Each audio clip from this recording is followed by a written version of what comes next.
Welcome to Auto Charts.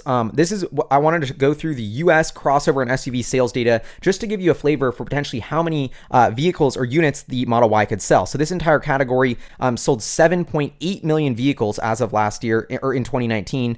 So the leading vehicles here, the RAV4, the Honda CR-V, the Nissan Rogue. And if you take a look at these cars, I just pulled them up so you can get a flavor of their starting price, what they look like. 29,000 or 25,950. The CR-V around 25,050. We go to the Jeep, 32,000. So this is where they start though. They only go up from there. So these are a little less cheaper than the Model Y. So I don't know if it's directly comparable, but as you can see, some of these leading crossover SUVs selling hundreds of thousands of units per year just in the US. Remember, Tesla sold just 367,000 cars total globally last year. So if the Model Y can put up anything like these numbers in the US, that would be a game changer. And if you look at, scroll down a little bit, we can get into more luxury ones like the Lexus RX selling 111,000 units in the US. That would, even that alone, if the Model Y could do that, would be pretty successful. And that starts at about 44,000. So the point of this is I just wanted to give you guys a flavor of there's about 8 million crossover SUVs and SUVs sold in the US each year. Huge market, growing rapidly. Some of these leading crossover SUVs selling about 300,000 or 400,000 units a year,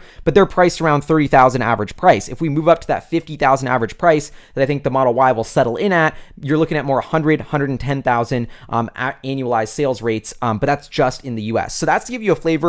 I mean, historically, the Model 3 outsold every single other vehicle in its category. So if you think about that sort of market share, if we just take a premium crossover and SUV, I think the Model Y could be selling well over 100,000 units just in the US alone. And actually, Tesla is planning way more than that.